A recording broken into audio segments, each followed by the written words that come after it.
नमस्कार, आप देख रहे हैं खबरें आज तक लाइव न्यूज। धार से सैयद रिजवान अली की रिपोर्ट। लोकतंत्र के चौथे स्तंभ पत्रकारिता को मिले संवैधानिक दर्जा, डॉक्टर सैयद खालिद कैस। मुंबई महाराष्ट्र में संपन्न हुआ तीसरा राष्ट्रीय अधिवेशन एवं पत्रकार सम्मान समारोह। देश भर से शामिल हुए क्रांतिकारी पत्रकारों का हुआ सम्मान।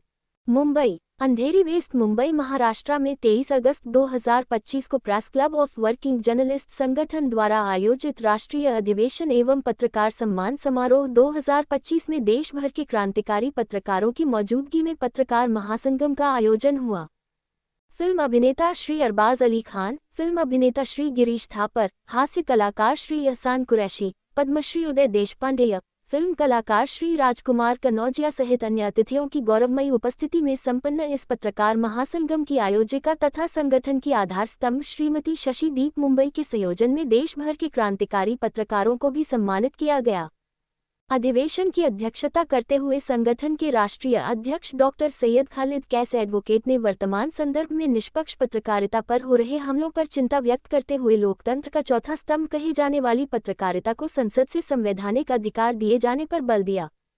उन्होंने कहा कि लोकतंत्र के 3 स्तंभ न्यायपालिका, व्यवस्थापिका, कार्यपालिका के समान लोकतंत्र का चौथा स्तंभ कही जाने वाली पत्रकारिता को आज़ादी के 78 साल बाद भी संवैधानिक दर्जा नहीं मिलना चिंता का विषय है। हमारा संगठन इस दिशा में देशव्यापी अभियान चलाएगा। कार्यक्रम के आरंभ विधिवत दीप प्रज्वलन सहित सरस्वती वंदना से हुआ। उसके बाद विद्या श्रीराम के डांस ग्रुप, नृत्य वेद डांस अकेडमी की बच्चियों ने बेहतरीन प्रस्तुति से श्रोताओं को मंत्रमुग्ध कर दिया। संगठन द्वारा विद्या श्रीराम सहित उनके डांस ग्रुप को सम्मान पत्र, स्मृति चिन्ह देकर सम्मानित किया गया। कार्यक्रम का सफल संचालन उद्घोषिका श्रीमती मेधा मोदी ने किया। Press club of working journalist संगठन द्वारा आयोजित राष्ट्रीय अधिवेशन एवं पत्रकार सम्मान समारोह 2025 में पश्चिम बंगाल, तेलंगाना, राजस्थान, गुजरात, दिल्ली, उड़ीसा, मध्य प्रदेश सहित कई प्रदेशों के प्रतिनिधि शामिल हुए।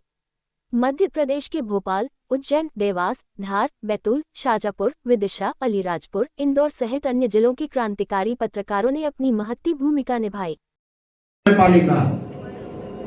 इन तीनों स्तंभों को भारतीय संसद द्वारा वैधानिकता प्रदान की गई है, मगर दुर्भाग्य का विषय है कि आज 78 साल गुजर जाने के बाद आजादी के लोकतंत्र का चौथा स्तंभ कहे जाने वाली पत्रकारिता को वैधानिकता प्रदान नहीं की गई। हम और हमारा संगठन press club working journalist Bharat सरकार से, माननीय महामहिम से,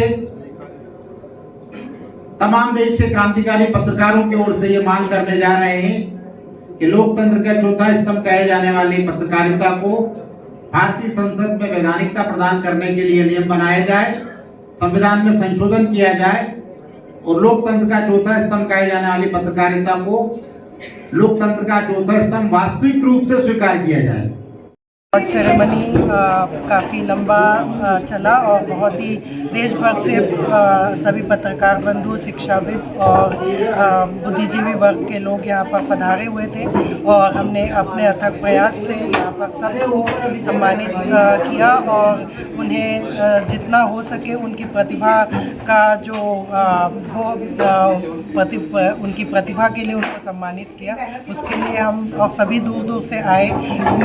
मुंबई में जिस तरह का मौसम अभी चल रहा है, वो मौसम विषम परिस्थितियों में भी वो यहाँ तक आए, उन सब का मैं तहे दिल से धन्यवाद देती हूँ और इस कार्यक्रम को सफल बनाने के लिए आप सभी पत्रकारों का मैं हार्दिक अभिनंदन और धन्यवाद देती हूँ। Thank you ma'am.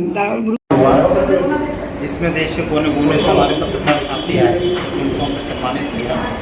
आज इस कार्यक्रम के माध्यम से भारत सरकार से ये मांग करते हैं कि लोकतंत्र का चौथा स्तंभ जिसे पत्रकारिता कहा जाता है उसको संवैधानिक दर्जा दिया जाए। और इसी संदेश के साथ आज हमारे देश के कोने कोने से जो पत्रकार आए हैं वो ये संदेश अपने अपने प्रादेशिक सरकारों के पास जाएंगे और महामहिम राष्ट्रपति को इसके संबंध में यहाँ से हमारा कहना ये है कि पत्रकार तो जो 78 साल आज़ादी के बाद भी अब तक असुरक्षित अपने आप को महसूस कर रहे हैं। सरकारों ने उनको पत्रकार सुरक्षा कानून जैसा दर्जा नहीं दिया है, सुरक्षा प्रदान नहीं की गई। तो हम सरकार से और पत्रकारों के माध्यम से ये आवाज़ उठाना चाहते हैं कि पत्रकारों को पत्रकार सुरक्षा कानून दिया जाए और उनका संवैधानिक अधिकार, भारत सरकार भी पत्रकारिता को संवैधानिक अधिकार प्रदान करें और निष्पक्ष पत्रकारिता पे जो हमले हो रहे हैं वो बंद हों।